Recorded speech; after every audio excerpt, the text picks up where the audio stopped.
Bonjour. Aujourd'hui, c'est Marine Le Pen que les élèves du Centre de formation des journalistes, le CFJ, s'apprêtent à interroger dans le cadre d'Élections 2012, une émission en partenariat avec YouTube, l'AFP et Twitter. Sur la chaîne Élections 2012, vous pouvez retrouver toutes vos séquences préférées, les interviews elles-mêmes en intégralité, leurs extraits, les making-of des entretiens avec les personnalités, les candidats à la présidentielle, et les vérificateurs, ce système de fact-checking, de vérification de faits qui renouvelle le genre de l'interview politique. Je laisse maintenant la parole aux trois élèves du CFJ, Peggy Bruguière, Marie Costre et Guillaume Daudin.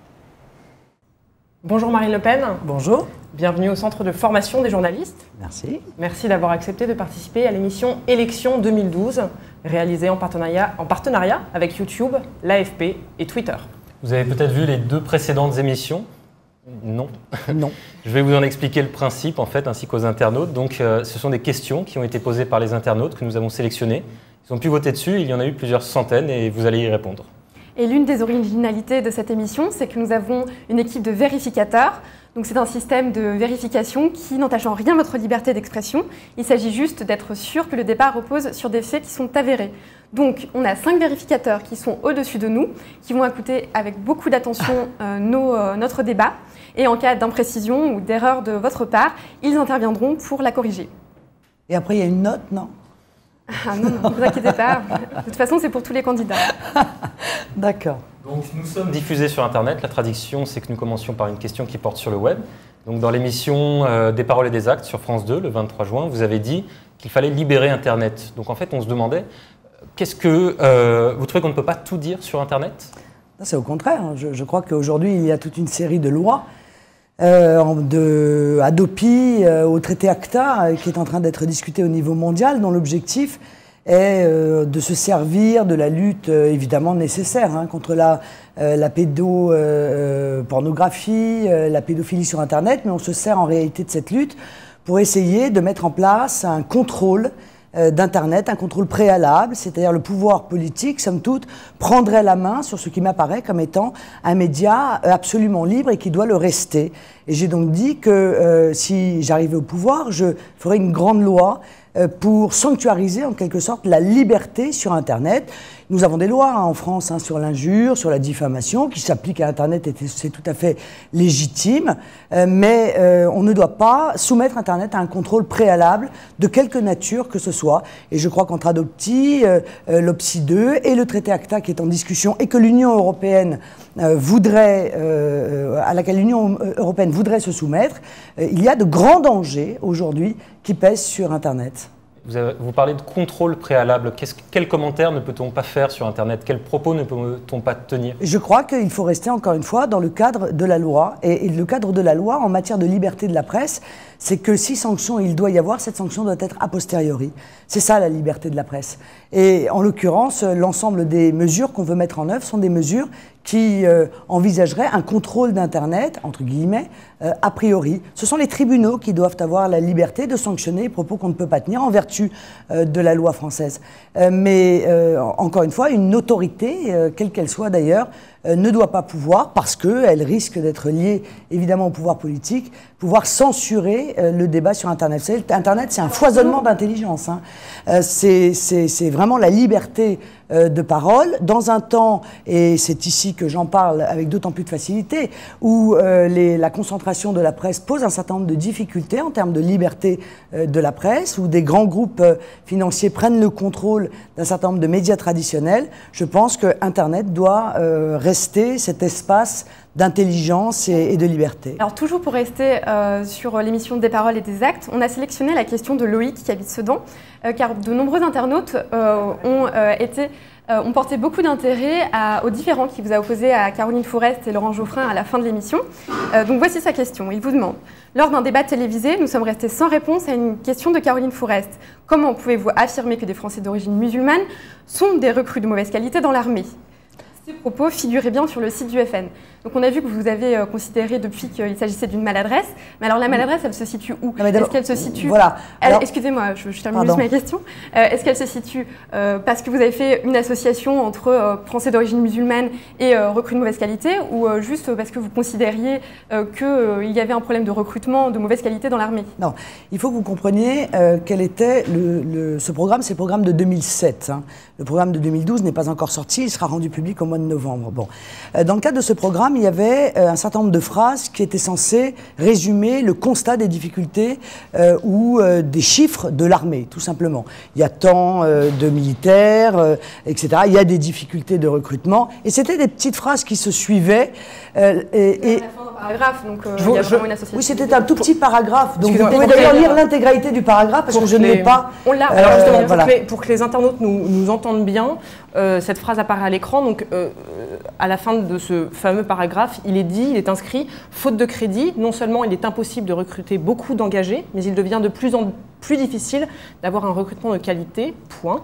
20% des nouvelles recrues sont désormais issus de l'immigration originaire du monde musulman. Voilà, je rappelle. C'est dommage que vous n'ayez pas rappelé la phrase qui était avant, qui était également d'ailleurs une phrase de constat. Donc ce sont des phrases de constat qui se succédaient. Je pense qu'il était maladroit, effectivement, de faire se succéder la phrase sur les difficultés de recrutement, qui sont réelles dans l'armée aujourd'hui et de niveau, et la phrase donnant le pourcentage des nouvelles recrues issues de l'immigration du monde musulman. C'était une maladresse parce qu'on avait le sentiment qu'il y avait un lien entre les deux. Or, il n'y avait pas de lien. Il n'y avait pas de lien entre les deux. Oui, parce que je ne vais pas me précipiter sur lui. C'est le programme de 2007. Si je modifie le programme de 2007, vous allez me dire « Ah ben, vous êtes en train de manipuler ». Bon, il y aura un programme, encore une fois, qui sera rendu public dans quelques semaines maintenant, mais les 20% de nouvelles recrues, en l'occurrence, c'est un chiffre tout simplement de constat. Ce n'était pas un jugement de valeur. Vous savez, Front National, encore une fois, ne juge pas les gens en fonction de leur religion. Et particulièrement dans l'histoire du mouvement qui est le mien, nous nous sommes toujours postés aux côtés des combattants, quels qu'ils soient, quelle que soit leur religion, et notamment des harkis, puisque c'était des musulmans qui ont été particulièrement maltraités par la France et aux côtés desquels nous avons toujours été. Donc il ne s'agissait pas pour nous de pointer du doigt comme quoi ils étaient de mauvaise qualité, les combattants musulmans, parce que ce serait faux et profondément injuste. Quel était l'intérêt de cette phrase alors ? Maintenant, il existe effectivement des difficultés liées à un certain nombre de recrues de religion musulmane. Ça, c'est un fait, puisque un certain nombre d'entre eux, plus d'une soixantaine, selon les rapports de l'armée, ont refusé, par exemple, d'aller combattre en Afghanistan au motif qu'ils n'entendaient pas combattre contre des combattants qui avaient la même religion qu'eux. Bon, c'est un problème minime. Je ne pense pas que ce soit un problème majeur, mais ça existe. Voilà, c'est une difficulté aujourd'hui des conflits qui sont engagés dans toute une série de pays musulmans par la France, conflits dont au passage je tiens à vous dire que je les conteste d'ailleurs. Alors, vous le souhaitiez, nos vérificateurs donc reviennent vers nous. On va vous rappeler et rappeler aux internautes quelle était la phrase précédant ces deux dernières qui s'affichent sur votre écran. L'armée de terre française ne compte plus que 130 000 soldats, voilà. Et il est prévu à partir de 2007, on rappelle que c'est votre programme, c'est le programme de 2007, de ramener ce nombre à 100 000. Après avoir supprimé le service militaire, Chirac a ainsi créé non pas une armée de métier, mais une armée de moitié. C'est ça, donc en fait, vous voyez, c'était des phrases de constat, pas des phrases d'analyse en quelque sorte, mais c'est vrai que c'était maladroit de mettre l'une à côté de l'autre. La preuve, c'est que ça a créé un trouble. Bon. Alors, justement, par rapport à ce débat qui a eu lieu sur le plateau de Des Paroles et des Actes, il y a Anne qui aurait une question, peut-être qu'elle se l'est posée justement par rapport à l'opposition que vous avez eue avec les deux journalistes en fin d'émission.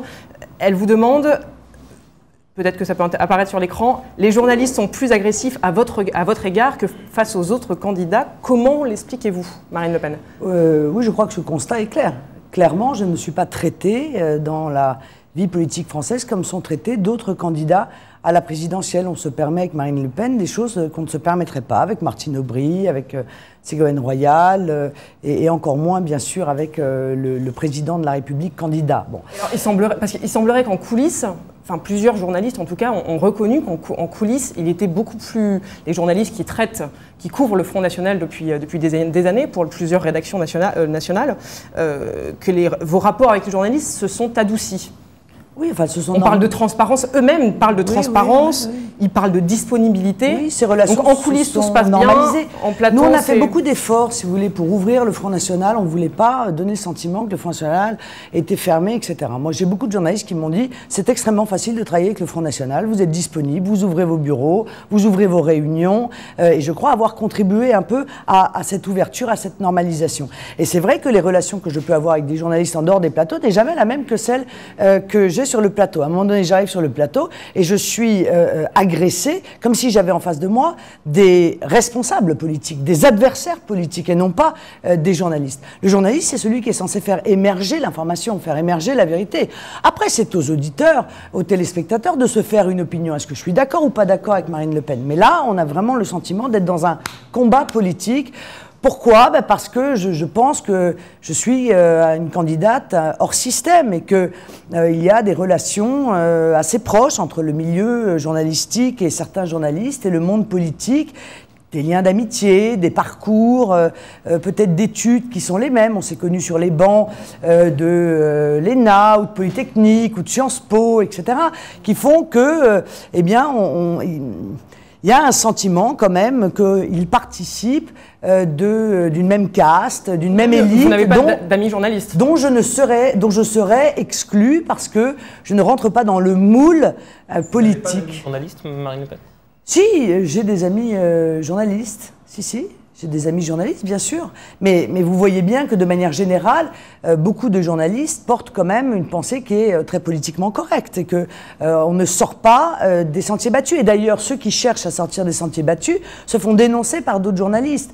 Je veux dire, moi je me souviens du numéro du Nouvel Observateur, permettez-moi, avec la liste de dénonciations en quelque sorte effectuées par M. Geoffrin de toute une série de journalistes qui étaient accusés de décontaminer la pensée Front National. Bon, déjà le terme décontaminé voudrait dire que nous sommes un virus, ce qui est toujours extrêmement agréable d'être traité de virus. Bon.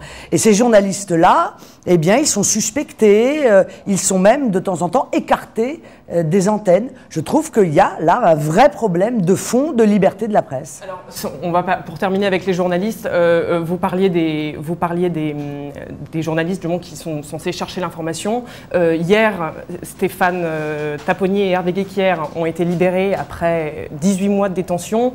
Est-ce que vous pouvez quelle est votre réaction? Écoutez, je suis très heureuse, évidemment, pour eux. Je suis très heureuse pour leur famille. Je suis très heureuse pour l'ensemble de leurs confrères. Il est évident que ces mois et ces mois qui ont dû durer une éternité pour eux sont absolument terribles et ça nous ramène toujours à la brutalité du terrorisme, la brutalité d'un intégrisme musulman qu'il faut continuer à combattre et il faut surtout réfléchir sur les moyens de le combattre et se poser la question de savoir si les moyens qui ont été mis en œuvre jusqu'à présent sont somme toute les plus efficaces. Oui, alors, justement, vu de France, est-ce que vous pensez que la mobilisation qu'il y a eu pour ces deux journalistes a été surdimensionnée? Bruno Gollnisch disait en décembre dernier qu'il trouvait scandaleux que les portraits de ces deux journalistes soient projetés sur l'Arc de Triomphe. Aujourd'hui, on parle d'une rançon.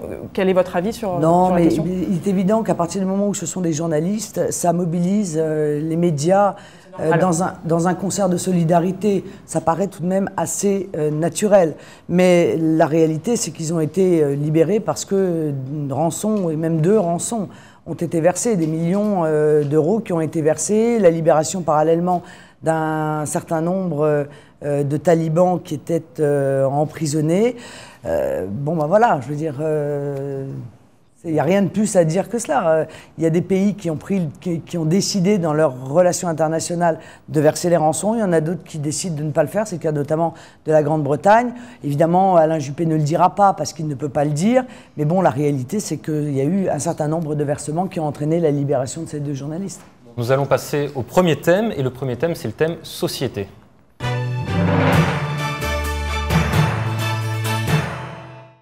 C'est un thème qui a suscité beaucoup de questions, beaucoup de votes. Et la première question, c'est une question vidéo, vous pourrez la voir ici, qui concerne le CV anonyme, c'est d'une étudiante parisienne. Bonjour Marine Le Pen. Vous connaissez les difficultés que rencontrent les jeunes diplômés afin de trouver un emploi. Êtes-vous pour le CV anonyme pour éviter la discrimination à l'embauche? Non, je suis contre. Je suis contre parce que je trouve ça absurde. Il y a un certain nombre d'études qui ont été faites et qui ont démontré qu'en réalité, le CV anonyme était un inconvénient d'ailleurs, et notamment pour les Français d'origine étrangère. Parce qu'on s'est rendu compte que quand le CV n'est pas anonyme, les chefs d'entreprise sont susceptibles d'être plus compréhensifs à l'égard d'un CV qui serait peut-être un peu plus chaotique parce qu'il vient de quelqu'un qui provient d'une banlieue un peu difficile et qu'on accorde plus facilement à ceux qui, justement, sont arrivés à un certain stade, une compréhension. Donc en fait, le CV anonyme a donné des résultats inverses à ce qu'on attendait. Et puis CV anonyme, c'est un peu... Enfin, j'allais dire, il y a bien un moment donné, il faut se rencontrer, quoi. Donc le CV anonyme, ça voudrait dire qu'il faut aussi faire l'entretien en cagoule. Parce qu'il y a bien un moment où, sur CV, on va vous demander de venir et puis il va y avoir un entretien avec l'employeur. Donc je crois que c'est en même temps contre-productif, inefficace et que presque ça aggrave en fait l'espèce de ghetto de discrimination plutôt que de le détruire. Mais là, le problème n'est pas réglé.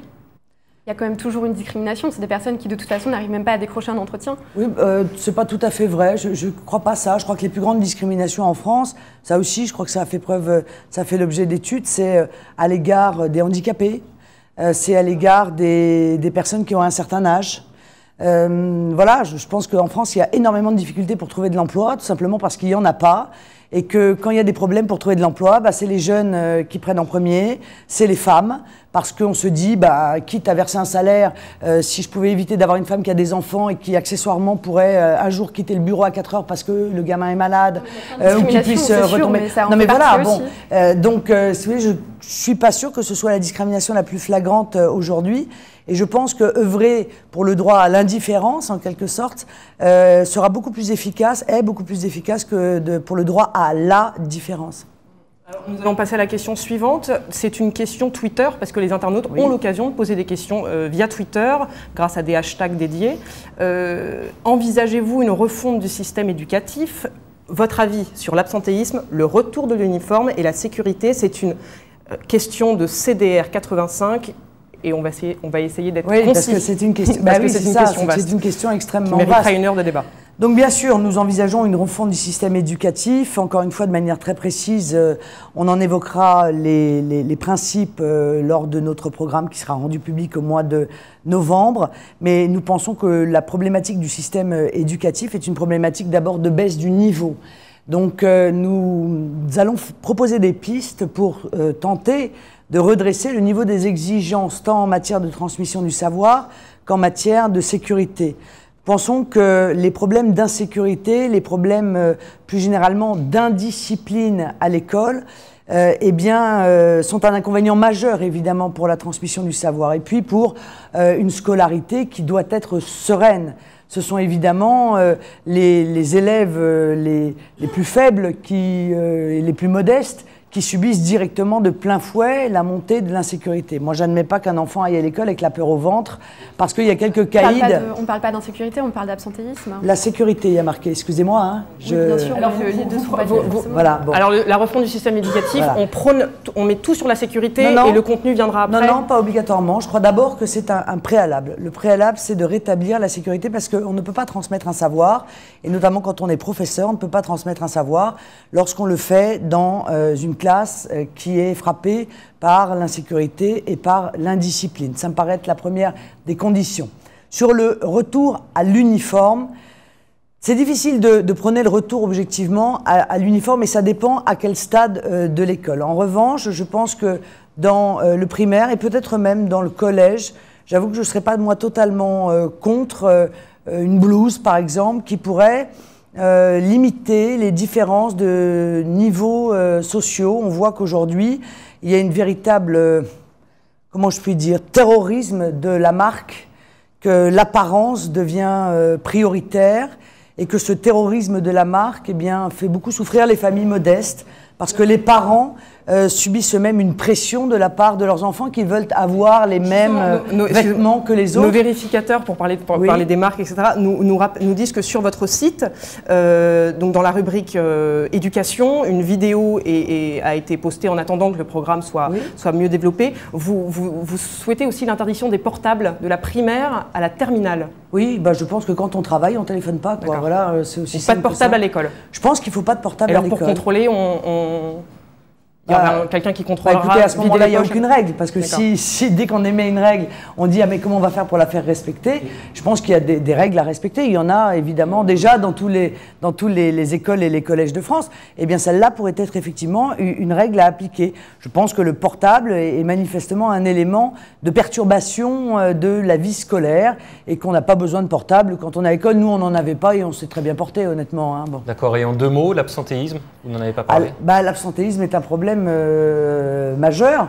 Moi, je pense que les pistes qui ont été tentées jusqu'à aujourd'hui on doit attendre de voir les résultats, hein, parce qu'il y a eu un certain nombre, vous savez, de mesures qui ont été prises, de responsabilisation des parents notamment.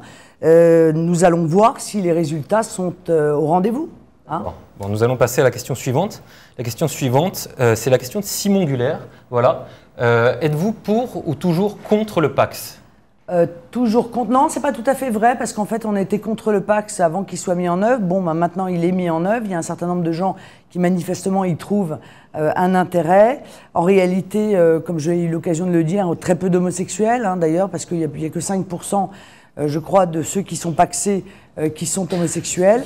Je crois preuve de sa normalisation, justement. Oui, non, enfin, je crois qu'en réalité, si vous voulez, le Pacs, c'est une niche fiscale, en fait. Voilà ce que je crois. Je pense que c'est une niche fiscale, c'est un moyen pour un certain nombre de personnes de tenter de limiter l'importance des impôts qui pesaient sur eux en tant que célibataires. Donc ça n'a, à mon sens, d'intérêt que fiscal. Alors soit il y a une grande réforme de la fiscalité qui permet d'arriver au même résultat, et à ce moment-là, le Pacs n'aura en réalité plus de raison d'être en lui-même, soit ça n'est pas possible, et le Pacs a sa raison d'être. Hein. Alors, nous avons une question de Guillaume, je crois. Attendez, Benjamin, pardon, je me perds dans mes tablettes. Envisagez-vous de réformer le code de procédure pénale, notamment pour le déroulement des gardes à vue, le statut du parquet et le maintien du juge d'instruction? Benjamin, donc, est à Paris. Alors, le statut du parquet, non. Je suis profondément convaincue de la nécessité de maintenir le juge d'instruction. Je suis extrêmement attachée à la procédure pénale française et assez réticente à l'égard de la procédure pénale anglo-saxonne, hein, tout simplement parce que l'on s'aperçoit que la procédure anglo-saxonne crée en réalité une justice à 2 vitesses. Il y a ceux qui ont la possibilité de se payer une défense, des avocats, des enquêteurs, et l'affaire Strauss-Kahn nous a montré un petit peu comment ça fonctionne, mais il y a ceux qui n'ont pas les moyens de se payer des enquêteurs et une défense, et le juge d'instruction, le système français, qui fait que le juge d'instruction, instruit à charge et à décharge, m'apparaît est tout de même une sécurité, même s'il y a des modifications quand même à faire. Je pense qu'un juge d'instruction ne peut pas avoir 25 ans, je veux dire. Je pense qu'un juge d'instruction, il doit avoir été juge pendant un certain nombre d'années avant, ou il doit avoir été avocat pendant un certain nombre d'années avant. Je trouve qu'envoyer des très jeunes juges comme juge d'instruction, compte tenu de la responsabilité qui est celle du juge d'instruction, ça ne m'apparaît pas être une bonne chose. Donc il y a quand même des modifications à faire. La garde à vue. Excusez-moi, pour le déroulement, je pense que la garde à vue, actuellement, telle qu'elle est prévue, telle qu'elle nous a été imposée en réalité par les directives de l'Union européenne, est absolument ingérable. Voilà. Elle est ingérable pour les policiers, elle est ingérable sur le plan matériel, et ces mesures sont en réalité contre-productives. C'est-à-dire que la conséquence de ces mesures sur la garde à vue, ça va être la baisse du nombre d'élucidations des affaires. Moi, j'aimerais bien, de manière générale, pour la code de procédure pénale, que c'est bien que l'on pense aux droits de ceux qui sont poursuivis, mais ce serait quand même très bien qu'il y ait vraiment un grand volet qui soit fait aussi sur le droit des victimes. Moyennant quoi, je ne suis pas pour l'explosion de la garde à vue. Je trouve qu'il y a toute une série de délits qui ne devraient pas faire l'objet d'une garde à vue. Je vous donne un exemple, parce que c'est important quand même. Exemple. Quelqu'un est pris avec un taux d'alcoolémie excessif dans une voiture. On ne voit pas ce que la garde à vue apporte à cela. La personne, on lui enlève sa voiture, elle viendra la chercher le lendemain, elle est citée devant le tribunal correctionnel, mais je ne vois pas ce qu'on peut découvrir de plus, objectivement, dans une garde à vue. Donc si on limitait le nombre de gardes à vue et qu'on conservait la garde à vue pour des délits qui apparaissent comme étant les plus graves ou qui nécessitent véritablement une enquête, eh bien on aurait probablement moins de difficultés. Peut-être que... Ouais. Pardon, on va passer à un autre sujet qui intéresse aussi beaucoup les internautes, il s'agit du handicap. Donc on a une question de Francis qui habite à Tiverny. Qu'allez-vous faire pour les personnes handicapées? Donc c'est assez large, on s'est permis de l'anglais. En effet, au Parlement, donc le Parlement a adopté une loi le 28 juin qui remet en cause l'universalité de l'accessibilité aux personnes handicapées. C'est-à-dire qu'en 2005, il était inscrit dans la loi que toutes les personnes handicapées pouvaient accéder au logement neuf ou ancien. Donc il devait y avoir des modifications qui devaient être faites. Et là, un article de la loi remet en cause donc ce principe, vu que maintenant, ce sera possible d'avoir des dérogations pour les logements neufs. Donc, quel est votre sentiment par rapport à cet article? Je me suis beaucoup intéressée à ce problème avec la vice-présidente du Front National, Marie-Christine Arnautu, qui est vice-présidente chargée du social et qui s'est beaucoup intéressée au handicap. On s'est posé ces mêmes questions lorsque nous étions dans le groupe Front National à la région Île-de-France. L'accessibilité des handicapés, c'est vrai, c'est la quadrature du cercle. Pourquoi? Parce que l'accessibilité absolue, universelle, comme vous dites, représente un surcoût qui est souvent absolument considérable pour la collectivité. Et on s'est posé la question de savoir si en réalité, il n'était pas peut-être moins onéreux et en même temps plus efficace pour les personnes handicapées que de mettre en place des systèmes qui soient personnalisés. Je m'explique. Est-ce qu'on doit, par exemple, faire en sorte que l'accessibilité soit absolue dans l'ensemble des gares, des métros français, etc. Ce sont presque des milliards d'euros qu'il faut investir pour pouvoir... C'est considérable. Bon. Ou est-ce qu'il faut investir massivement dans, par exemple, la mise à disposition d'un service de taxi spécialisé des logements, non, mais, oui, mais l'accessibilité, c'était ça aussi. C'était pas uniquement les logements. C'était aussi, en l'occurrence, les transports en commun. Et les transports en commun, c'est une grosse partie des problématiques d'accessibilité. Le temps presse, donc voilà. Donc moi, je serais plutôt pour, objectivement, mettre en place un service spécialisé de taxi, de déplacement qui soit mis à disposition des handicapés, parce que je crois qu'il faut être honnête, et il faut dire qu'aujourd'hui, nous n'avons pas, la réalité c'est que nous n'avons pas le budget et nous n'avons pas les moyens pour effectuer cette accessibilité universelle dont on parlait tout à l'heure. On revient, on parlait de la garde à vue, vous parliez de l'explosion des chiffres de la garde à vue. On a une question vidéo qui a été posée par un jeune Parisien. Bonjour, je m'appelle Sébastien, je suis de Paris. J'aimerais savoir, si vous êtes élu, est-ce que vous changerez l'image de la police? On a l'impression qu'elle est plus là pour mettre des amendes que pour nous aider réellement. Oui, j'espère que je pourrai faire cette belle œuvre de changer effectivement l'image de la police. Mais la police n'y est pour rien d'ailleurs, c'est assez injuste à leur égard. La réalité, c'est que beaucoup de Français ont le sentiment qu'effectivement la police s'attaque plus facilement aux automobilistes qu'elle ne s'attaque véritablement aux voyous qui pourrissent la vie de nos compatriotes. Mais il faut quand même être clair, c'est parce qu'ils n'ont pas les ordres. Ils ont les ordres pour aller chercher l'argent des amendes, ils n'ont pas les ordres réellement pour s'attaquer aux véritables délinquants, à ceux qui créent véritablement une insécurité dans notre pays. Du chiffre impulsé par Sarkozy. Évidemment, Nicolas Sarkozy. Elle a été profondément contre-productive. Et d'ailleurs, tous les policiers s'en plaignent. Je vous donne un exemple. Les policiers de la BAC, par exemple, qui parfois font des enquêtes qui durent plusieurs semaines ou même plusieurs mois pour faire tomber un réseau très dangereux de criminels, eh bien, eux, ils vont pas avoir droit aux chiffres. Alors que celui qui sort du commissariat pour aller faire ses 50 contraventions dans la journée, lui, il va être récompensé. Ça n'a pas de sens. Je veux dire, je crois que là, on est vraiment, on est arrivé dans un système profondément vicieux qu'il faut totalement modifier. Nous allons donc passer à la question suivante. C'est une question d'Amour de Tours. J'espère qu'elle va apparaître sur les écrans. La question est simple. Pensez-vous utile de réinstaurer la peine de mort en France? D'abord, je pense utile de faire un référendum sur ce sujet. Le référendum que je voudrais faire, il porterait en réalité sur un choix.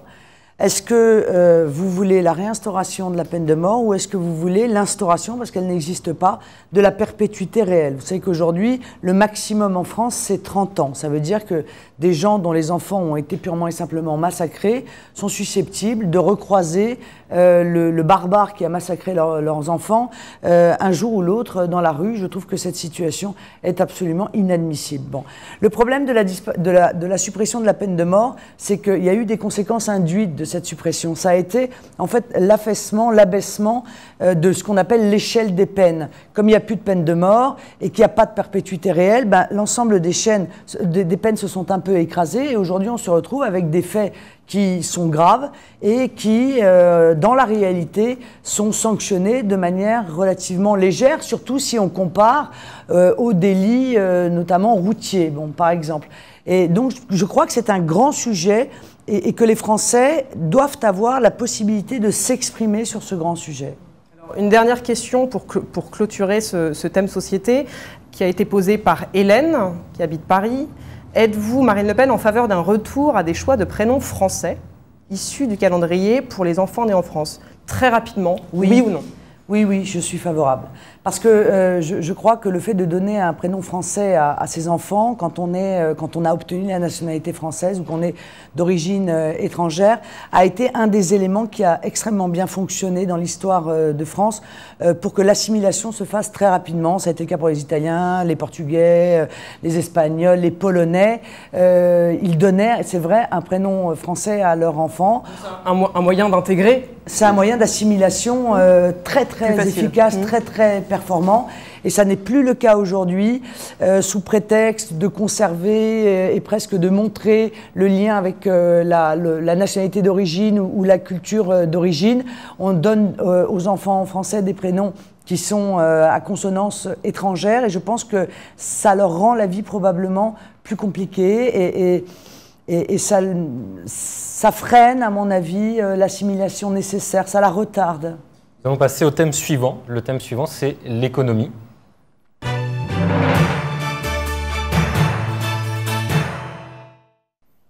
Donc vous avez souhaité mettre l'accent sur ce thème ces derniers mois. Vous avez fait une conférence sur le pouvoir de l'achat, sur la sortie de l'euro.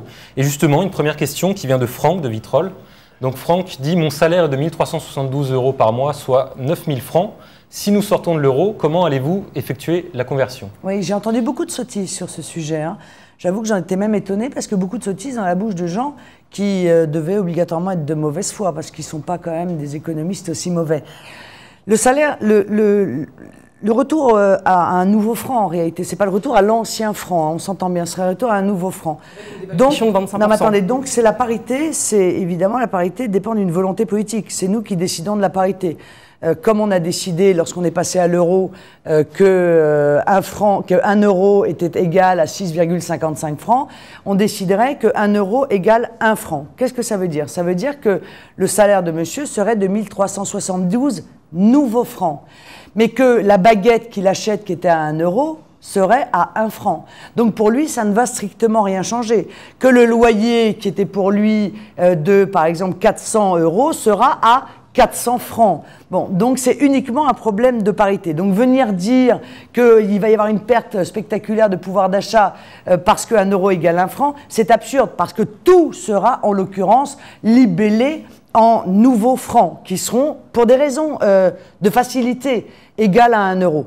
Moi, je ne veux pas voir la nouvelle valse des étiquettes comme il y a eu pour le passage à l'euro, où tout le monde a arrondi au centime supérieur. Moyennant quoi, on a vu une explosion des prix en France. Voilà. Je veux qu'on reste sur cette même ligne. Justement, vous savez qu'on est partenaire avec l'AFP et un journaliste le correspondant de l'AFP au bureau de Francfort, Étienne Balmer, a une question vidéo à vous poser sur les conséquences qu'aurait pour la France une sortie de l'euro. Je vous laisse écouter. Madame Le Pen, vous voulez faire sortir la France de l'euro que vous qualifiez de non-sens économique. Pourtant, de nombreux responsables politiques et chefs d'entreprise estiment au contraire que c'est une source de croissance car c'est une monnaie forte et stable. La Banque Centrale Européenne à Francfort, que vous apercevez derrière moi, a limité l'inflation en zone euro à 2% en moyenne ces 10 dernières années. Dans ces conditions, ne pensez-vous pas qu'un retour au franc en plus d'enterrer la construction européenne, mettrait notre pays à la merci d'une hausse des prix inconsidérée? Alors d'abord, je tiens à dire que j'ai jamais dit, moi je veux sortir de l'euro comme ça. J'ai dit, je pense qu'il faut anticiper parce que l'euro va mourir. Voilà, l'euro est en phase terminale. Et si on attend et si on subit l'implosion de l'euro, ça va être un cataclysme économique et social. Donc je crois de la responsabilité, c'est de tenter d'organiser une sortie concertée avec un certain nombre de partenaires européens. Vous pensez auquel? Oh, bah, je pense au Portugal, à l'Espagne, à l'Italie, à la Belgique, à l'Irlande, à la Ils ne sont pas d'accord, vous iriez tout seul? Bah, je ne crois pas qu'ils ne seront pas d'accord. Moi, je pense que, compte tenu de la situation, chacun va vite se rendre compte que l'euro n'est plus tenable. D'ailleurs, je vous signale que 70% des Allemands aujourd'hui sont très très sceptiques à l'égard de l'euro. Alors, moi, je crois qu'il y a une erreur dans ce qui est dit. On dit que tous les chefs d'entreprise sont très contents de l'euro fort. Non, les chefs d'entreprise, ils hurlent à cause de l'euro fort. Tout simplement parce qu'ils sont obligés de délocaliser, et notamment de délocaliser, si possible, en ce qui les concerne, dans les pays émergents ou alors en zone dollar, parce que là, le très fort niveau de l'euro est un handicap majeur pour l'exportation, on le comprend bien. On a vu d'ailleurs les difficultés que ça posait à Airbus, cet euro fort. Donc je crois que l'euro fort, au contraire, est un handicap considérable pour l'économie et pour les entreprises. Sauf pour les multinationales, le franc très bas, est-ce qu'à l'inverse, le franc très bas? Vous voyez, déjà tout de suite, on en arrive à des excès. Bah, vous avez dit que ça entraîne 25% de dévaluation. Voilà. Je pense que le franc plus bas, est-ce qu'il n'y aura pas de problème pour acheter les machines pour la réindustrialisation que vous souhaitez? Non, je pense d'abord le pouvoir d'achat des Français simplement. Non, mais non, pas du tout. Je pense que l'euro devrait déjà être beaucoup plus bas qu'il ne l'est. En réalité, pour être vraiment compétitif, on devrait être 25 ou 30%. L'euro devrait être 25 ou 30% moins fort qu'il ne l'est. Ça permettrait d'oxygéner l'économie. Mais comme de toute façon, on sait très bien que l'Union européenne ne dévaluera jamais l'euro, puisque c'est interdit par l'ensemble des traités européens, il n'y a pas d'autre moyen, c'est ça que j'essaie de vous expliquer, il n'y a pas d'autre moyen que de retrouver une monnaie nationale pour effectuer cette dévaluation. La dévaluation, elle va nous rendre compétitifs. Elle va nous permettre de relancer, de booster les exportations. Alors, les exportations vont peut-être plus favoriser les entreprises du CAC 40 plutôt que celles des PME. Or, non, pourquoi? Non, je ne crois pas du tout. Je crois au contraire parce que on exporte, la France exporte du luxe, des avions. Écoutez, si on exportait que du luxe et des avions, très honnêtement, on ne pourrait pas vivre. Si notre économie était uniquement une économie de luxe et d'avions, la France serait déjà morte. Pas seulement les on est en train de devenir devenir uniquement ça. Pourquoi? Parce qu'on est en train d'étouffer les PME qui n'arrivent plus à exporter. Le déficit de la balance commerciale, je vous le signale, est absolument spectaculaire et il s'aggrave d'année en année. C'est-à-dire que nous importons de plus en plus de produits et nous en exportons de moins en moins. Il y a donc un problème de compétitivité et ce levier de la monnaie est extrêmement important pour pouvoir retrouver cette compétitivité. Je vous signale, et ça ne vous a pas échappé, que les États-Unis et la Chine font entre eux des dévaluations compétitives en permanence, justement pour conserver cette compétitivité. Nous, on ne peut pas le faire parce qu'on est bloqué. On est bloqué par cette monnaie unique. Et puis, il y a le tourisme aussi. Une dévaluation de l'euro, et donc une monnaie nationale accrochée qui serait au même niveau que l'euro, entraînerait évidemment un surplus de tourisme. Parce que les touristes étrangers qui viennent en France, l'euro fort, ça leur va pas du tout. Et ça leur coûte une fortune. Pour les Français qui veulent partir à l'étranger. Mais pour les Français qui voudraient partir à l'étranger, ah oui. Bah oui, leurs vacances leur coûtera un petit peu plus cher. Oui, mais d'accord, mais si vous voulez, dans une décision politique, il y a toujours les avantages et les inconvénients. Moi, je trouve honnêtement que l'inconvénient de la semaine de vacances qui coûtera un petit peu plus cher aux Français, c'est un inconvénient minime par rapport à la réindustrialisation de la France, à la baisse du chômage, à la relance des exportations, compte tenu de la souffrance qui est celle de la France aujourd'hui. Il y a énormément de Français, ils n'arrivent même plus à partir en vacances, même pas en France. Alors vous imaginez que ceux qui peuvent partir aujourd'hui à l'étranger, je ne suis pas sûre que ça leur fera... certes, ça leur coûtera un petit peu plus cher, c'est une certitude, mais je ne pense pas que ce soit ceux qui souffrent le plus de la situation actuelle. Alors pour terminer justement avec la sortie, c'est vaste, mais avec la sortie de l'euro, on a une question de Julien, il habite Angers, et il voudrait savoir quel impact le retour au franc aura sur la dette, parce qu'il y en aura un, et vous l'avez affirmé. Oui, bien sûr, il y aura un impact, mais on ne le connaît pas en fait encore. on sait le maximum, le pire qui pourrait arriver, c'est que les 60% de la dette française qui sont libellés en euros, puisqu'on aura effectué, si vous voulez, une dévaluation compétitive, que ça entraîne une hausse de 13 points de la dette. Voilà, ça a été calculé par des économistes. Donc, quand le président de la République dit ça va doubler ou tripler la dette, on est dans le grand n'importe quoi. Ça n'a absolument aucun sens. Ça peut entraîner une augmentation de 13 points de la dette. Donc, je dis, moi, que compte tenu de tous les avantages dont on a parlé tout à l'heure de cette dévaluation compétitive, eh bien, cet inconvénient sera un inconvénient minime. Mais, il y a autre chose. C'est qu'encore faut-il que l'euro survive. Parce qu'on nous dit, oui, vous vous rendez compte, les 60% de la dette qui resteront libellés en euros. Mais encore faut-il qu'à partir du moment où la France aurait retrouvé sa monnaie nationale, l'euro survive à la sortie de la France et peut-être d'ailleurs d'un certain nombre d'autres pays survivent à cela. Moi, je crois qu'il ne survivra pas. Donc ce problème-là, de surcroît, est un problème qui reste un problème encore hypothétique. Ça n'est même pas une certitude. C'est un inconvénient qui n'est même pas une certitude. Tout de même, les agences de notation ont quand même un grand rôle. Il faudra continuer à financer la dette. Et si jamais donc on sort de l'euro et qu'une nouvelle monnaie est créée, ça entraînera forcément un risque, ou en tout cas c'est comme ça qu'eux le percevront. Donc comment ça va se passer? Parce que là, le taux d'intérêt pour financer la dette va augmenter. Et donc, ce sera encore plus difficile de la financer. Je ne suis pas d'accord avec vous, figurez-vous. Parce que je crois que si la France revenait à sa monnaie nationale, d'abord, deux choses. Premièrement, moi, je n'entends pas continuer à se financer intégralement sur les marchés financiers. Hein. Je trouve qu'on est en situation aujourd'hui de surendettement et que cette dépendance au marché financier est extrêmement perverse. Donc, je veux rétablir la Banque de France dans sa prérogative, qui est de financer le Trésor à un taux d'intérêt préférentiel, c'est-à-dire à un taux d'intérêt soit nul, soit extrêmement bas, ce qui évidemment nous libérera de cette fameuse hausse dont vous parlez. Mais je crois qu'en plus elle n'interviendra pas. Pourquoi? Pourquoi les marchés financiers augmentent les intérêts? Ils augmentent les intérêts quand ils pensent qu'il y a une augmentation du risque de ne pas être remboursé. Or, il m'apparaît que si nous revenons à notre monnaie nationale avec une dévaluation compétitive, les marchés financiers vont faire une analyse très simple. Ils vont dire « Ah, l'économie française va redémarrer ». Et donc, ils vont faire l'analyse qu'en réalité, leur remboursement sera moins risqué parce que l'économie française va être relancée, parce que les exportations seront relancées, parce qu'on peut tabler sur une baisse à ce moment-là du chômage. Et moi, je pense que du coup, le risque baissera et qu'au contraire, qu'il n'augmentera pas. Et d'ailleurs, qui est attaqué aujourd'hui? C'est l'euro. Ce sont les pays qui sont dans l'euro qui sont attaqués aujourd'hui par les agences de notation. Ce ne sont pas les pays qui sont hors zone euro. Il faut donc, à un moment donné, être logique dans la démarche d'analyse que l'on fait et s'apercevoir que c'est le carcan de l'euro qui inquiète profondément, en l'occurrence, les marchés financiers.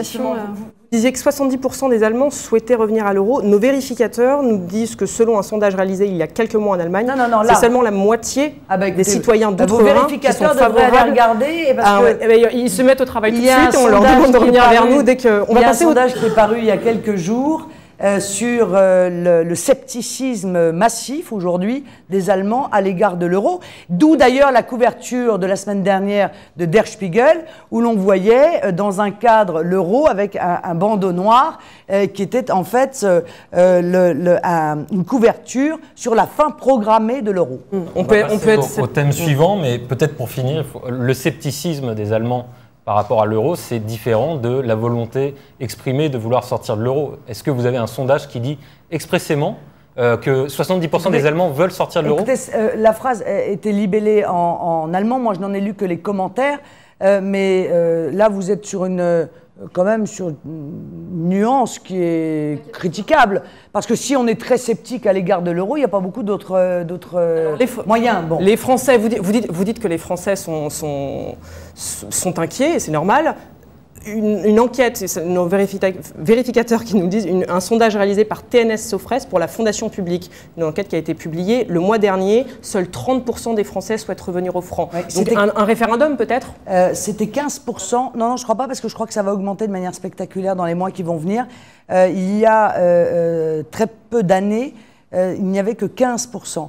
Donc on voit bien que les Français prennent conscience des inconvénients de l'euro et ils vont en prendre d'autant plus conscience quand ils vont voir que ce qui est en train de se passer en Grèce se passera un jour ou l'autre en France. Et que la cure d'austérité qu'on applique à la Grèce aujourd'hui, eh bien cette cure d'austérité, elle sera appliquée à la France très probablement après les élections présidentielles, parce que vous savez bien qu'en France, on cache aux Français un certain nombre de choses et qu'on leur révèle les choses après l'élection présidentielle. Bon, alors ça a commencé la cure d'austérité. Elle est réclamée par notamment le FMI en France. Baisse des investissements, baisse du nombre de fonctionnaires, etc., etc. Eh bien, cette austérité-là, cette cure, ce saccage social, il va s'accélérer après l'élection présidentielle. Le seul moyen d'échapper à ça, c'est de retrouver notre liberté budgétaire et monétaire. Nous allons passer au troisième thème, c'est la politique.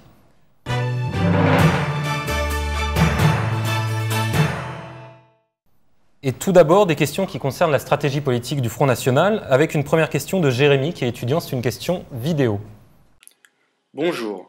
Si vous vous qualifiez pour le second tour de la présidentielle, ne pensez-vous pas que, comme après le 21 avril 2002, un mot d'ordre tout sauf le FN sera lancé? Dans ce cas-là, comment comptez-vous orienter votre campagne pour convaincre le maximum de personnes de voter pour vous au second tour?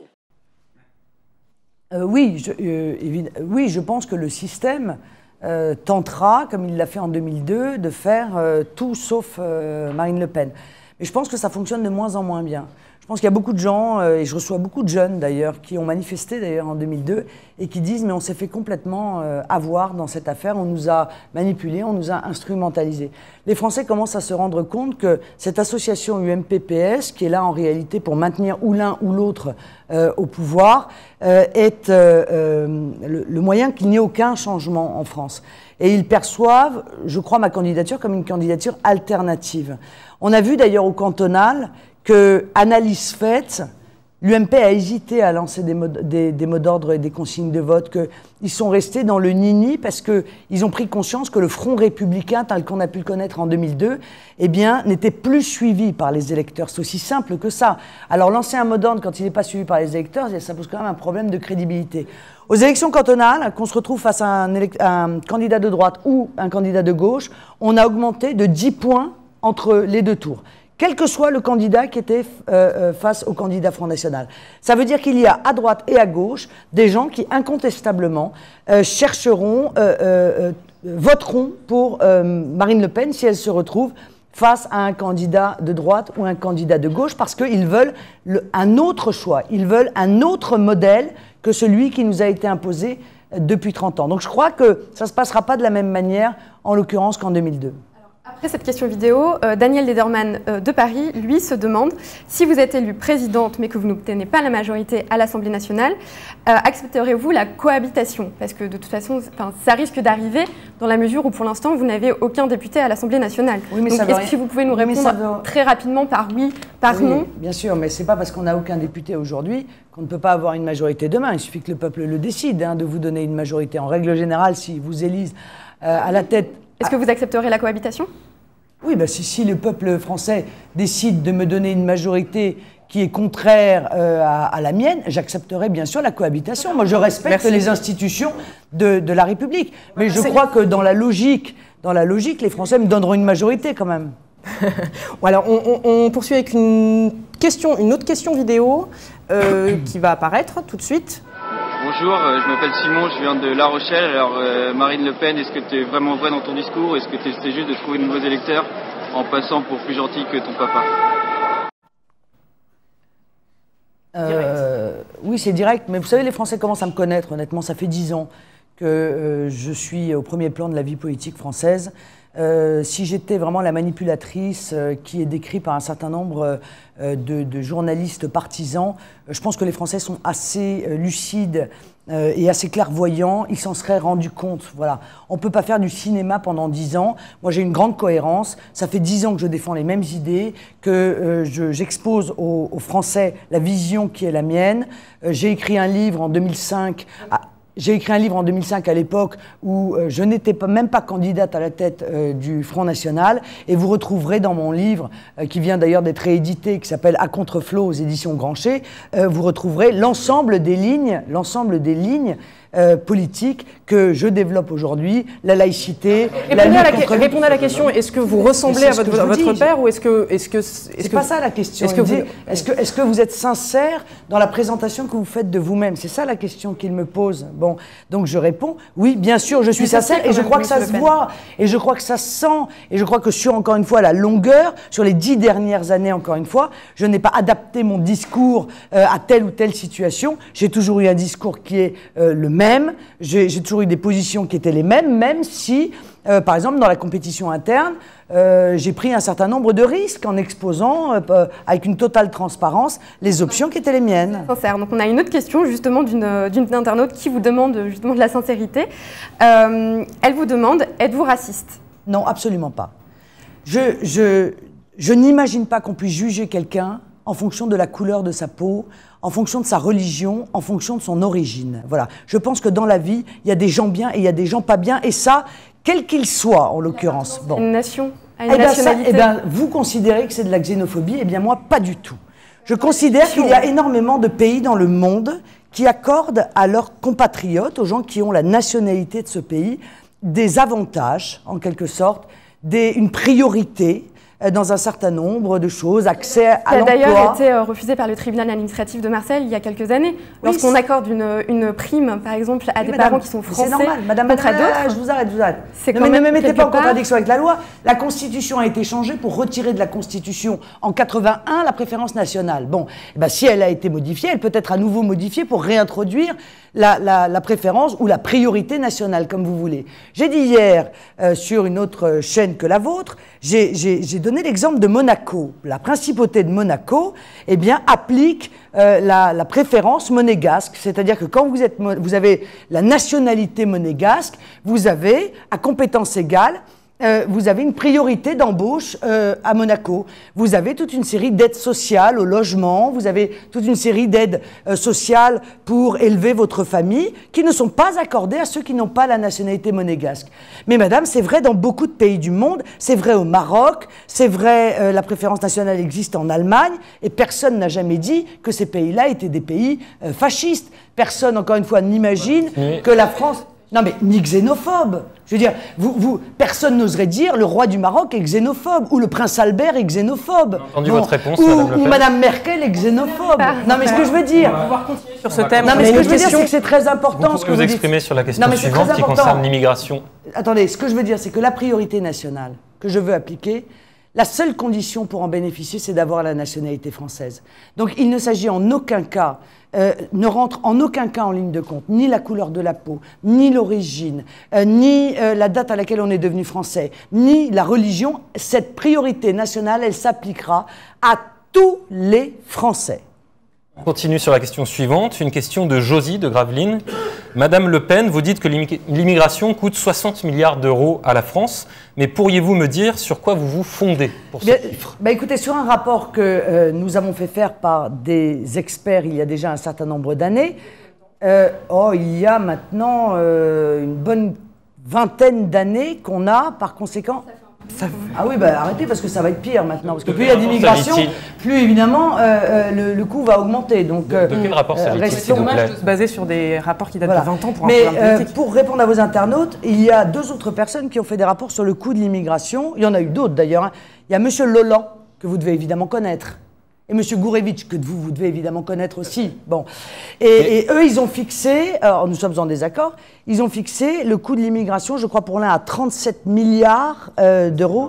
Gourevitch. C'est ça. Et Leland, vous vous souvenez, non? Leland, je ne me souviens plus, mais par contre, il y a un rapport de l'Université de Lille qui explique... Parlons-en. Je l'adore celui-là, on me le sort à chaque fois. Réalisé par des universitaires, c'est un avantage. Alors voilà. Qui explique que l'immigration... Oui. L'immigration apporte à la France, sur la protection sociale, 12 milliards d'euros chaque année. Vous l'avez lu, ce rapport? Tout à fait. Et il n'y a rien qui vous a frappé? Ce qui m'a frappé, c'est peut-être plus, mais c'est à vous qu'on pose la question, les différences scientifiques avec le rapport Gourevitch. Alors, je vais vous dire ce qui est frappant dans ce rapport. Il y a 2 choses qui sont frappantes, permettez-moi. La première, c'est que cette évaluation du coût de l'immigration, elle est fixée avec un chômage à 5%. On a juste... Non, mais attendez. Je m'excuse, mais justement, ce n'est pas le cas. Ah si. puisque l'évaluation à 5%, c'est sur une perspective à long terme. Ah. Sur les 12 milliards d'euros, c'est pour 2005, et cette fois-ci, ça ne prend pas des hypothèses à 5%, ça prend juste un chiffre, c'est les données de l'année 2005. Donc, si vous voulez, il y a quand même des universitaires qui se prétendent sérieux et qui font une évaluation avec un chômage à 5%. Non, ce n'est pas. Non, vous n'avez pas compris. Si. Je m'excuse. La projection est une projection avec un chômage à 5%. Il y a deux parties dans ce rapport, Madame Le Pen. La deuxième partie, c'est une projection. Là, il y a une hypothèse à 5%. Merci. Par contre, il y a une première partie, 2005, coût dépenses, un chiffre, 12 milliards d'euros, dans lequel ne rentrent pas ces 5%. Alors, il y a un deuxième problème, c'est que ce rapport n'analyse que les adultes. Ne prend pas en compte les enfants. Alors ça pose un problème quand même de... Justement, dans la deuxième partie, malheureusement, il prend en compte les mineurs. Ça pose quand même un problème de méthode, voyez-vous, parce que l'école en France est gratuite, et par conséquent, il y a évidemment des conséquences induites évidentes, enfin je veux dire mathématiques, là il ne s'agit même pas d'avoir une analyse. Et ce rapport les prend en compte, Madame Le Pen? Non, absolument pas. Dans la deuxième partie, dans la partie prospection, on essaye d'imaginer dans ce rapport donc, monsieur, moi, dans quelle mesure les enfants peuvent apporter plus tard mais moi, à la solidarité nationale. Que vous accordez à cette étude-là, parce que ça vous plaît probablement, beaucoup plus de crédit qu'à M. Leland, qu'à M. Gourevitch. Je ne vous demande pas d'apporter du crédit à l'étude du Front National, parce que je pourrais comprendre que vous soyez, à la limite, c'est normal, que vous soyez réservé. L'étude de M. Gourevitch, M. Gourevitch fait partie de contribuables associés, comme vous le savez peut-être. Contribuable associé n'est pas une association. C'est une suspicion, vous croyez? Non, pas du tout. Mais c'est une association qui est militante et qui n'est pas scientifique. Et les universitaires, ils sont militants comme ils sont jamais militants, les universitaires? Je ne sais pas, mais en tout cas, c'est un travail qu'ils ont fait scientifiquement. Parce que Mme Fourest, vous voyez, qui est universitaire, elle est hyper militante. Elle n'est pas universitaire, elle est journaliste et essayiste. Qui sont, en l'occurrence, militants. Donc je crois que c'est un rapport... Vous mélangez deux choses, Madame Le Pen. Non, mais monsieur, je crois que c'est un rapport militant. Je pense que les Français sont conscients que, et c'est d'ailleurs assez logique, objectivement, à partir du moment où il y a 5 millions de chômeurs dans notre pays, et que nous faisons entrer, enfin pas nous, Nicolas Sarkozy fait entrer 203 000... Il y a 4 millions de chômeurs, Madame Le Pen. Moi, je crois qu'il y en a 5 millions. Voilà, je pense qu'il y a beaucoup de gens qui ne sont pas inscrits au chômage, parce qu'on les a dégoûtés de s'inscrire au chômage, parce qu'ils savent que ça ne sert à rien, qu'ils ne trouveront pas d'emploi, compte tenu de leur âge, compte tenu de leurs compétences, etc. Donc je pense qu'il y a beaucoup plus de chômeurs que les chiffres officiels qui nous sont donnés. 1 million de plus. Concernant donc on fait entrer 203 000, Nicolas Sarkozy fait entrer 203 000 étrangers par an dans notre pays. Bon. J'aimerais m'expliquer comment ces 200 000 étrangers peuvent trouver un emploi alors qu'il y a 5 millions de chômeurs dans notre pays. C'est donc bien qu'ils sont sur le territoire français en profitant, et c'est naturel, on ne peut pas leur reprocher d'ailleurs. Ils les rapporteraient, parce que nos vérificateurs reviennent vers nous, ils nous disent que dans un rapport d'audit paru en mai 2011, donc c'est très récent, ça ne date pas d'il y a longtemps, et mené par des parlementaires de tous bords, les immigrés rapportent plus qu'ils ne coûtent. En effet, ils coûtent actuellement 47 milliards d'euros en dépenses de protection sociale, qui rapportent 60 milliards d'euros. Et donc vous accordez... En cotisation. Alors là, pour le coup, vous voyez, je ne vous comprends pas. Ce que vous n'accordiez pas de crédit aux études qui sont faites par le Front National, bon... Nous sommes un parti politique, je peux le concevoir. Mais les parlementaires aussi, ils appartiennent à des partis politiques, figurez-vous. Et par conséquent, oui, enfin de tout bord, mais en l'occurrence, sur l'immigration, ils sont tous d'accord. Ils sont pour continuer à faire entrer de plus en plus d'immigrés dans notre pays. Ça rapporte à la France. Là, le PS et l'UMP sont d'accord. Eh bien, moi, madame, je vous dis que ça ne rapporte pas à la France pour la simple et bonne raison, c'est qu'il n'y a pas d'emploi en France. Et que par conséquent, ceux qui entrent sur notre territoire, par définition, sauf à être utilisés dans un certain nombre de cas par le grand patronat pour peser à la baisse sur les salaires, eh bien, leur subsistance doit bien venir de quelque part. Et cette subsistance, elle provient évidemment du système de protection sociale que nous avons mis en œuvre en France et dont ils bénéficient, encore une fois, on ne peut pas leur en vouloir. C'est parfaitement compréhensible qu'ils le réclament. Nous sommes très en retard, nous vous allons laisser vous exprimer sur ce sujet. On va passer au 5e thème. Dieu merci. Le thème international, monde.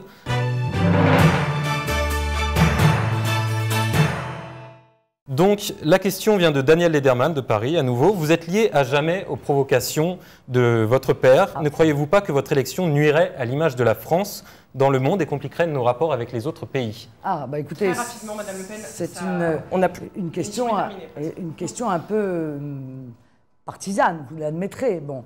Je ne crois pas du tout. Je crois qu'il existe dans de très nombreux pays, et notamment de très nombreux pays européens aujourd'hui, des mouvements politiques qui sont en train de faire des scores tout à fait remarquables, qui remportent l'adhésion de leur propre peuple et qui défendent la même vision que la nôtre, qui s'opposent au mondialisme destructeur, à l'absence de régulation de la mondialisation, qui s'opposent à l'immigration massive dans l'Union européenne, qui s'opposent à la perte de substance de nos identités respectives. Certains participent d'ailleurs à des gouvernements dans l'Union européenne et je crois au contraire que l'Europe est en train de se tourner vers les solutions qui sont portées par les différents partis patriotes dans l'Union européenne, qu'ils soient finlandais, danois, bon, la Suisse est un partenaire privilégié, autrichien, belge, etc. Ok, donc on passe à la dernière question Twitter qui est posée par CDR-85 qui vous demande si on peut parler de colonisation israélienne et si vous êtes favorable à la création d'un État palestinien. Oui, je crois qu'on peut parler de colonisation israélienne, oui, bien sûr, ça ne fait pas un pli. Bon. Oui, je suis favorable à la création d'un État palestinien. Je pense que l'État palestinien et l'État israélien ont le droit, chacun, à des frontières sûres, à leur souveraineté et à leur sécurité. Je pense qu'on ne peut réfléchir à la paix qu'en passant par là et que tant qu'on ne passera pas par là, hélas, ces deux peuples n'arriveront pas à vivre en paix. Les frontières de 1967, ça vous semble judicieux? Un État divisé en trois entités géographiques? Bien sûr, si c'était aussi simple que cela, mais vous savez très bien qu'il y a beaucoup d'Israéliens qui sont contre cela, mais en l'occurrence, c'est une des pistes, effectivement, que de revenir à ce qu'avait décidé la communauté internationale en 1967. Alors, nous allons vous poser une question de Karl. C'est la dernière question de cette rubrique Monde. Ça tombe bien parce qu'il commence à faire extrêmement chaud sur le plateau. Pourquoi sortir de l'OTAN, Madame Le Pen, et envisager un partenariat avec la Russie? Parce que l'OTAN n'a plus de sens. En réalité, elle correspond à une volonté de Nicolas Sarkozy de se soumettre de manière systématique aux exigences des États-Unis. On l'a d'ailleurs vu. Barack Obama a dit on va sortir de l'Afghanistan et Nicolas Sarkozy, dans les quelques heures qui suivent, dit nous aussi on va sortir de l'Afghanistan. Je pense que la voie spécifique était celle de la France sous De Gaulle, cette grandeur de la France sur le plan diplomatique a disparu avec cet alignement systématique de Nicolas Sarkozy sur la position des Américains. Vous allez pouvoir répondre sur la Russie avec la question suivante qui est du correspondant de l'AFP. Attendez, regardez, déjà il me pose la question, là, un partenariat avec Il fait chaud sur le plateau, Madame Le Pen. On va justement vous poser la question suivante. C'est Nicolas Miletich, il est directeur du bureau de Moscou. Et voici la question, c'est une question vidéo. Vous voulez rencontrer Vladimir Poutine. Pourquoi? Vous avez des points communs, vous sentez des affinités avec lui. Est-ce que vous pensez que c'est un dirigeant de ce genre qu'il faut pour la France? Je veux rencontrer Vladimir Poutine parce qu'il est Premier ministre, c'est aussi bête que ça, évidemment. Et que dans le cadre, encore une fois, de ce partenariat dont je développe l'idée, il m'apparaît intéressant de pouvoir rencontrer Vladimir Poutine, qui est en l'occurrence Premier ministre russe. Bon, l'idée, c'est que la Russie appartient au continent européen. Nous avons des bases de civilisation communes. C'est un très grand pays, ça peut être aussi un très grand marché d'ailleurs en l'occurrence, que c'est un pays également qui pourrait répondre à nos besoins en matière énergétique. Je crois qu'il y a toutes les raisons du monde de mettre en place un partenariat privilégié dans toute une série... À ce besoin énergétique, parce qu'on a vu avec la crise du gaz, par exemple avec l'Ukraine, que toute l'Europe a été privée de gaz pendant au moins 10 jours. Oui, et ça à plusieurs reprises. Je pense qu'on laisse la Russie de côté, qu'on a tort, on la laisse de côté un peu sur instruction des États-Unis, et on a tort. Je pense que si on mettait en place un partenariat privilégié avec la Russie, encore une fois, on réglerait ce type de problème. Mais je vais vous dire, très franchement, il y en a un certain nombre qui critiquent Vladimir Poutine, mais enfin, quand on voit où on achète notre pétrole, quand même, il y a un certain nombre de gens qui sont assez hypocrites, parce qu'en matière de démocratie, je ne suis pas sûr que l'Arabie Saoudite, voyez-vous, etc., soit un modèle mondial. Bon. Alors, nous avons une dernière question AFP qui nous provient... La dernière, ouais, d'Era Katarina Veaskari, qui est la journaliste de l'AFP au bureau d'Helsinki. Elle vous pose une question à propos du populisme finlandais. Je vous propose de l'écouter. Aux dernières élections législatives en Finlande, le parti ultranationaliste des vrais Finlandais a réalisé une percée historique. Il est devenu la troisième force politique du pays. Ce parti, qui était la plus petite formation représentée au Parlement, est passé de 6 députés à 39 députés. Est-ce que c'est un signe d'un changement du fond qui se généralise dans l'électorat européen? Un signe pour les prochaines élections en France? Bien.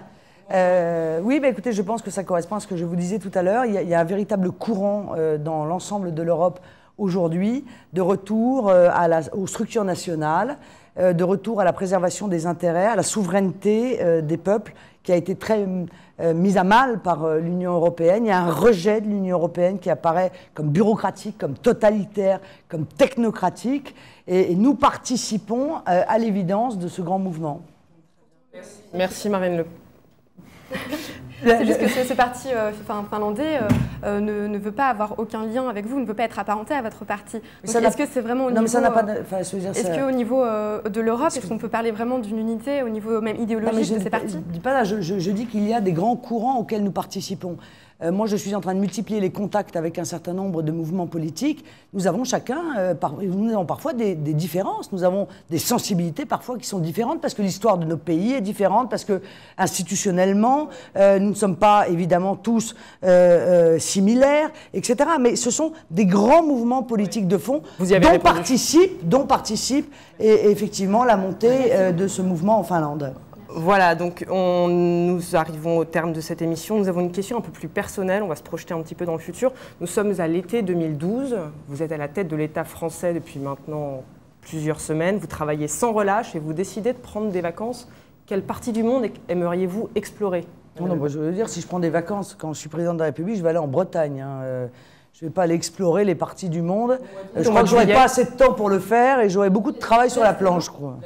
Un autre pays de l'Asie du Sud-Est, peut-être? C'est que vous connaissez Singapour? Pourquoi pas, pourquoi pas. Moi, j'ai beaucoup apprécié l'Asie que je ne connaissais pas. Je l'ai connue très récemment. Et j'ai beaucoup de pays dans le monde où j'aimerais d'ailleurs aller. Mais je ferais peut-être ça en 2000, je sais pas, 30 et quelques. D'accord. Merci Marine Le Pen d'avoir été avec nous sur ce plateau aujourd'hui. Et nous remercions également toute l'équipe de vérificateurs ainsi que tous les techniciens qui nous ont permis de réaliser cette émission. Merci de votre invitation. Merci.